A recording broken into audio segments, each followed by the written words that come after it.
Olá, crianças, tudo bem com vocês? Sabemos que as provas se aproximam, vai ser do dia 3 ao 6, né? Semana que vem, de 3 a 6 de novembro. E eu decidi preparar aqui um vídeo muito rápido, um resumo do que irá cair na prova, na avaliação. Não é um vídeo elaborado, com várias imagens, é apenas um resumo do que trabalhamos, para vocês lembrarem e, se possível, ajudar vocês nas avaliações.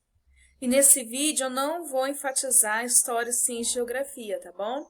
Só vou enfatizar apenas língua portuguesa e matemática. Essa primeira parte, como vocês estão vendo, de língua portuguesa, temos alguns tópicos, tá bom? Então, eu vou explicar rapidinho para vocês lembrarem um pouco do que estudamos nesse bimestre. Gênero textual, que são os gêneros textuais, são as características de uns textos, né? Os textos, eles têm estruturas diferentes. E a carta pessoal tem o quê? Suas próprias características. Eu fiz um vídeo explicando apenas o que era a carta pessoal, os gêneros, suas características, e todos esses que tiverem vídeo na frente, eu vou estar enviando no grupo junto com essa explicação para vocês tomarem nota, para vocês irem estudando, tá bom? Então, o gênero textual da carta. Lembro da estrutura da carta, sempre começando com o endereço, né, para onde será enviado. Lembrando que temos o remetente e o destinatário. Remetente que envia a carta, destinatário para quem estamos enviando a carta. Então, na estrutura da carta, temos lá a parte da escrita, né? O endereço, da onde iremos enviar a carta. Depois temos o quê? Uma saudação para a pessoa. E temos o desenvolvimento, o assunto principal que iremos falar na carta. Lá no finalzinho da carta, temos o quê? A despedida e o nome de quem está escrevendo a carta, mas são as características de uma carta pessoal, e reassistam o vídeo que eu vou enviar no grupo. Segundo tópico, substantivo. Estudamos um pouco, né, nesses últimos tempos sobre a classificação das palavras. Qual é substantivo, adjetivo, verbo. Então, vamos enfatizar aqui. Segundo tópico, substantivo. Sabemos o quê? Que substantivo é tudo que tem nome. Tudo que está ao nosso redor e possui um nome, esse nome é chamado de substantivo. Por exemplo, mesa. O que é mesa? Aquele objeto que usamos, né, para colocar os nossos alimentos, usamos para nos assentar à mesa e comer. Ou seja, aquele objeto é chamado de mesa. A cadeira, aquele objeto usado para assentar, lápis, objeto usado para escrever. A casa. Então, tudo que ao nosso redor que tem um nome é considerado um substantivo. Lembrando que dentro do substantivo tem as suas classificações. Lembra? O substantivo comum, que é tudo que tem nome normal com substantivo próprio, é algo que tem o seu nome próprio. Por exemplo, menina é um substantivo comum, todas as meninas, né, pode ser considerada meninas, é substantivo comum. Agora, se a menina chama Mônica, lembra que a gente estudou sobre isso? Mônica já é um substantivo próprio, que é específico de uma pessoa ou de um personagem. Então, lembrando substantivo comum e substantivo próprio, tá bom? Lembrando que substantivos próprios escrevemos com letra maiúscula. Exemplos de substantivos próprios: nome de cidade, nome de estado, nome de pessoas, nome de país. Então, tudo que é um nome próprio é considerado um substantivo próprio dentro da classificação do substantivo. Terceiro tópico, adjetivo. Adjetivo da qualidade às coisas, da característica a qualquer coisa. Que eu coloquei um exemplo: minha bolsa é azul. Qual é o adjetivo nessa frase? Minha? Minha não. Minha é um pronome possessivo, algo que é meu. Bolsa? Bolsa não. Bolsa é um substantivo, que é nome dado, aquele objeto onde guardamos as coisas. E azul? Azul é o nosso adjetivo, está caracterizando a bolsa. Então, azul é o adjetivo, tá bom? Tudo que serve para classificar, caracterizar algo. Próximo tópico aqui, verbo. A gente estudou muito sobre o verbo. O que é o verbo? Aquilo que indica uma ação, né? E também estudamos sobre os tempos verbais, que está aqui no próximo tópico abaixo, que é o passado, presente e futuro. Aqui eu coloquei alguns exemplos de verbo. O verbo no indigo de ação, que alguém está fazendo alguma coisa.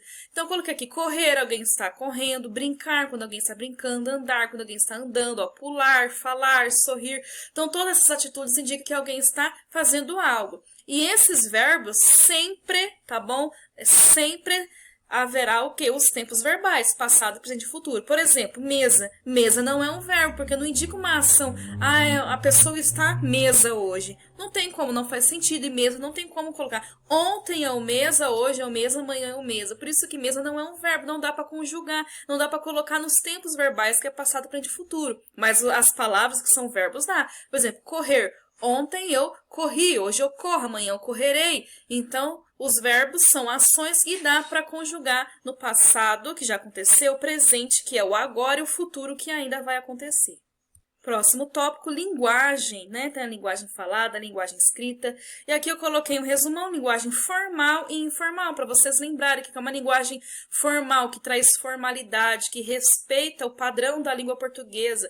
E a informal é que a gente usa no dia a dia, no cotidiano, para conversar com as pessoas, principalmente com aqueles que temos mais intimidade. Coloquei um exemplo aqui, estou, que é um exemplo da linguagem formal, né? E tô, que é a abreviação de estou, que usamos na linguagem informal, ok? Próximo tópico, gênero textual, outro tipo de texto. Qual é a fábula? Estudamos uma fábula, lembram?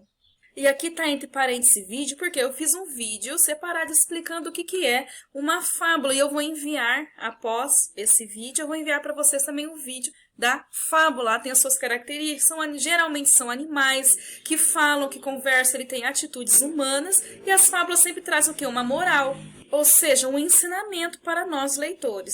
Outro tópico, o uso do C cedilha. Lembra que eu falei que o cedilha ele serve para deixar o quê? Esse C com som de S, tá bom? Então, por exemplo, na palavra laço, sem o cedilha fica laco. Quando eu coloco o cedilha, fica laço, ou seja, o C transformou no som de S. E o cedilha usamos somente antes das vogais A, O e U. Quando a palavra é C e si, por exemplo, cidade, não se usa C cedilha, tá bom? E cebola, com E não se usa o C, apesar de ser o C, não é o C cedilha. Por quê? Porque já tem o som do S, quando é C e quando é si. Agora, quando é A, O e U, não tem, porque o C na frente do A fica K, o C na frente do O fica CO, né? E a C na frente do O fica CU, colocando o cedilha fica SA, SO, SU, tá bom? Então, para isso que serve o cedilha, para transformar o som do C em som de S. E é só usado apenas antes das vogais A, O e U. Próximo tópico, M antes de P e B. Estamos estudando isso desde o início do ano, mas é sempre bom relembrar. Coloquei alguns exemplos. Tempo. Temos aqui o P, som nasal. Lembra do som nasal?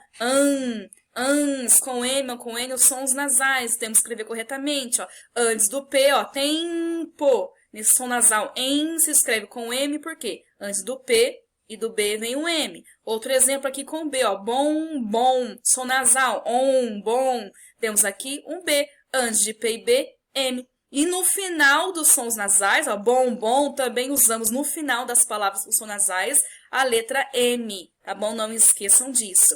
E aqui uma outra palavra de som nasal, que não é nem P nem B, ó, antes. Como não é P nem B, é um T, usamos o N de navio. Então, não esqueçam dessa regrinha. Próximo tópico, gênero textual, conto, que a gente está estudando, né, no livro de português. Também estamos estudando na coletânea, quem está participando das aulinhas ao vivo do Google Meet.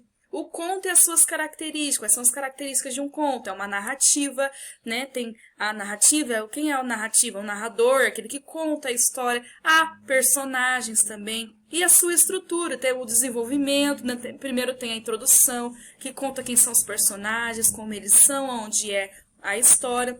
Depois tem a complicação, algum problema vai acontecer no conto.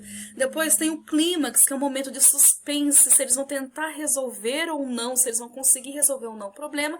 E o desfecho, que é o final do conto. Então, essas são algumas características do conto, tá bom? Também fiz um vídeo separado e vou estar enviando após esse. E por último, eu coloquei aqui o Google Meet, os 3 cabritinhos que estudamos nesse mês de outubro, que eu falei para vocês que ia sim cair na avaliação e ele vai. Então, quem tem anotadinho, ótimo. Quem participou das aulas, ótimo. Quem não tem, eu enviei no particular, né, os conteúdos que foram estudados. Se alguém não recebeu ou está com dúvida, por favor, me enviem mensagens. Esse foi um pequenino resumo, ok, de língua portuguesa. Vamos para o pequeno resumo de matemática. Aqui estamos com o slide de matemática, aprendemos sobre a multiplicação. Eu coloquei vídeo, por quê? Porque eu fiz um vídeo separado explicando não só da multiplicação, mas como funcionava a adição, subtração e a multiplicação. Vou reenviar esse vídeo novamente para vocês assistirem. E a divisão, né? Aprendemos a dividir, lembram? E eu também fiz um vídeo separado explicando vocês o passo a passo da divisão. Estarei reenviando para vocês assistirem. Tudo isso o quê? Para contribuir, para vocês irem bem nas provas, nas avaliações. Próximo tópico, coloquei aqui sistema de medidas, porque para vocês não esquecerem, lembra que a gente trabalhou, vocês têm um livro aí, gente, vocês podem pegar o livro e estudar, tá bom? O livro é de vocês para isso, é para estudar, para relembrar os conteúdos. Estudamos sobre o quilograma, lembra sobre grama, a cada 1000 gramas quer dizer a 1 quilograma, que é o quilo. Estudamos também sobre o litro, o mililitro, que é o volume, né? Relacionado ao volume, 1 litro, a capacidade de uma garrafa, por exemplo, uma garrafa tem 500 miligramas, uma garrafa com 1 litro, ou 1000 miligramas. Lembra? 1000 mililitros, perdão. 500 ml, 500 mililitros e 1 litro, quer dizer a 1000 mililitros. Então, são muito conteúdo que a gente estudou, relembrem, tá bom? Assista vídeos anteriores, revejam os livros de vocês, tá bom? Mas lembrando que a gente estudou sobre isso, estudamos também o sistema monetário. O que é o sistema monetário? Vocês lembram? É o dinheiro, cédulas, estudamos lá bem no comecinho, né, desse bimestre, mas estudamos sobre o dinheiro, tá bom? Vocês também têm a internet a favor de vocês, Google, então qualquer dúvida vocês pesquisam, agora vocês têm essa oportunidade. E temos aqui o nosso último tópico, as formas geométricas que estudamos. Lembra as formas geométricas planas e espaciais? E aqui eu dei um exemplo. Quais são as formas geométricas planas, que tem apenas uma face? Lembra que eu falei 2D, 3D? 2 dimensões, só tem a altura e aqui o comprimento, ok? Então, é uma figura plana, ó, só estou vendo uma face aqui desse quadrado. Quadrado, retângulo, né, círculo, são figuras planas. E as espaciais, figuras geométricas espaciais, são figuras com 3 dimensões. Elas têm a altura, a largura e o comprimento. Então, elas são 3 dimensões, ela não tem apenas uma face. Vocês estão vendo apenas uma face? Não, ó. Aqui do exemplo, um cubo tem várias faces. Lembra que a gente aprendeu que são faces, que são partes, os lados de uma forma geométrica? Tem faces, tem vértices, arestas, vocês lembram disso? Vamos lá, faces são todos os lados de uma figura geométrica. Arestas são essas linhas, ó, que contornam as faces. Tá vendo? Todas essas linhas são e as vértices são esses pontinhos de encontro entre uma aresta e outra. Então, estudamos esses conteúdos e também estudamos dentro da figura das formas geométricas a planificação. O que é a planificação? Quando eu pego um sólido geométrico, uma figura espacial, e planifico-a, deixo ela apenas com uma superfície plana, igual aqui está o quadrado. Vamos planificar, então, esse cubo, ó, esse quadrado, que virou aqui um cubo, porque o cubo não são várias partes de um quadrado. Vamos planificar ele, essa é a planificação correta de um cubo. Se eu juntar todos esses pedacinhos, erguer esses dois lados, essa lateral, essa parte vai ficar lateral e essa parte vai ficar em cima, vai formar o quê? Um cubo. Então, essa é a planificação. Quando eu pego uma figura geométrica espacial e planifico-a, deixo ela com a superfície plana, com a mesma superfície. E esse, pessoal, foi um pequeno resumo que eu fiz para vocês, mais os vídeos que eu vou encaminhar, espero que vocês assistam, relembrem alguns conteúdos e ajudem vocês nas avaliações, que não tá difícil, tá bem facinho, tá bom? Boa prova para vocês!